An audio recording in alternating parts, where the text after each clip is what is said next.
오늘 12월 2일을 기준으로 꽤 흥미로운 데이터가 하나 포착됐는데요. ETF의 일간 자금 유입 데이터를 보면 XRP가 비트코인, 도지코인, 솔라나, 이더리움을 제치고 단연 1위입니다. 여러분, 투자자들이 비트코인이나 이더리움보다도 XRP를 제일 많이 산다는 거 믿어지시나요? XRP ETF에는 12월 1일 하루에만 8,965만 달러가 유입됐습니다. 11월 누적으로는 7억 2,300만 달러에 달하고요. 비슷한 시기에 출시된 솔라나 ETF보다 초반 반응이 훨씬 뜨겁습니다. 중요한 건 출시 이후 10일 연속으로 순유입이 이어졌다는 사실인데요. 심지어는 어제 급락하는 와중에도 저가 매수세가 들어왔어요. 그렇다면 왜 하필 XRP일까요? 핵심은 규제의 명확성입니다. 작년 8월 미국 SEC와 리플 간의 소송이 종결되면서 XRP는 법적으로 증권이 아니다라는 판결을 받았고요. 이건 기관 입장에선 굉장히 중요한 신호였습니다. 투자위원회를 통과하려면 자산의 법적 상태가 분명해야 되거든요. 여기에 리플의 ODL 시스템처럼 실물 결제 인프라로도 쓰이고 있다는 점이 더해지면서 XRP는 이제 투기가 아니라 실용적인 자산으로 받아들여지고 있습니다. 같은 날 비트코인 ETF도 800만 달러 순유입을 기록했지만 조금 더 들여다보면 다른 얘기가 나옵니다. 피델리티나 아크인베스트 같은 ETF에는 돈이 들어오고 있는데 정작 블랙록의 IBIT는 6,500만 달러가 빠져나갔습니다. 어제도 그 2배에 해당하는 숫자가 빠져나갔는데요. 11월 한 달 동안 블랙록에서만 23억 4천만 달러가 유출됐다는 걸 감안하면 지금의 비트코인 흐름은 개인 중심의 저점 매수 시도일 가능성이 높습니다.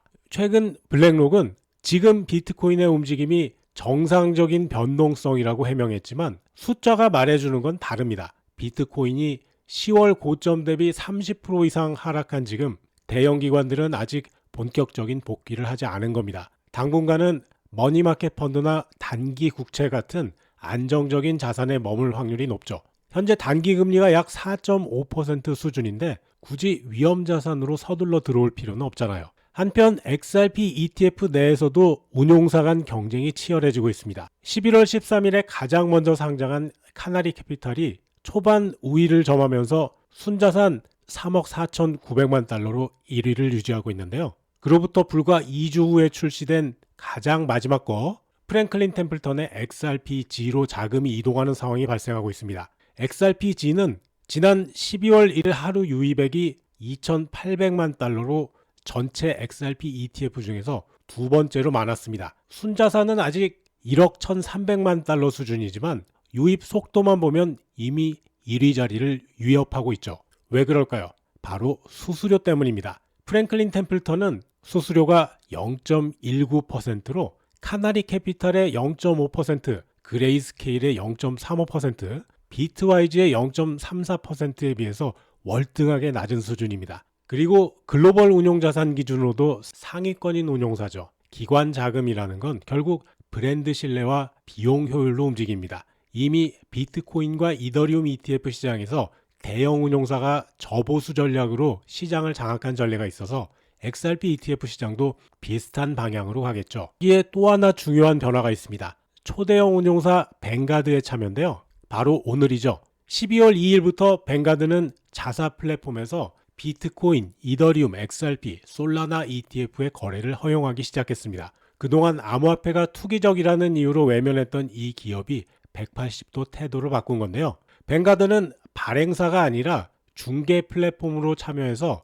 블랙록이나 프랭클린 템플턴의 ETF를 자사 고객들에게 개방했고 이제 뱅가드 고객 5천만 명이 XRP ETF에 접근할 수 있다는 건데요. 물론 그중 일부만 투자하겠지만 잠재 수요풀이 11조 달러로 늘어난 겁니다. 특히 지금 같은 시장 하락 국면에서 뱅가드가 움직였다는 건 내부적으로 상방 가능성을 더 크게 본 것으로 이해해도 무리가 없을 것 같습니다. 결론적으로 말씀드리면 올해 암호화폐 ETF 시장의 승자 공식은 뚜렷해지고 있습니다. 규제 리스크가 제거됐고 실물 경제에서 실제로 활용되는 자산, 여기에 뱅가드 같은 대형 채널이 접근성을 열어준 자산이 앞으로 주도권을 줄 가능성이 높은데요. 현재 그 중심에 서 있는 건 바로 XRP ETF 요겁니다. 반면 비트코인은 기관 매수가 본격화되기 전까지는 제한적인 반등 흐름을 이어갈 가능성이 크고요. 밈코인은 여전히 시장 외곽에 머물 수밖에 없습니다.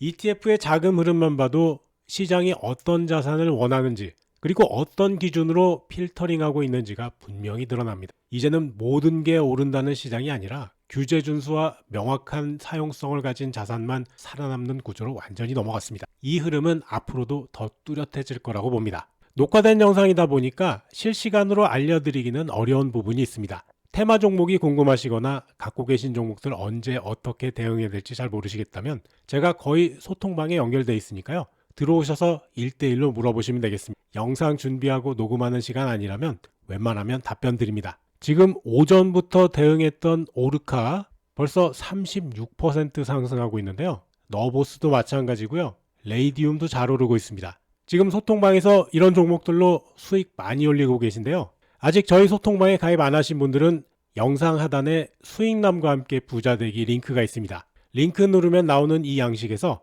맨 위쪽에 보이는 실시간 소통방 입장 체크하시고 아래쪽 빈칸에 연락받으실 핸드폰 번호 남겨주시면 제가 확인하는 대로 바로 연락드리겠습니다. 오늘 영상은 여기까지입니다. 시청해주셔서 감사하고요. 제 영상이 도움되셨다면 구독, 좋아요, 영상 알림 설정 꼭 눌러주세요. 여러분과 평생 함께 하겠습니다.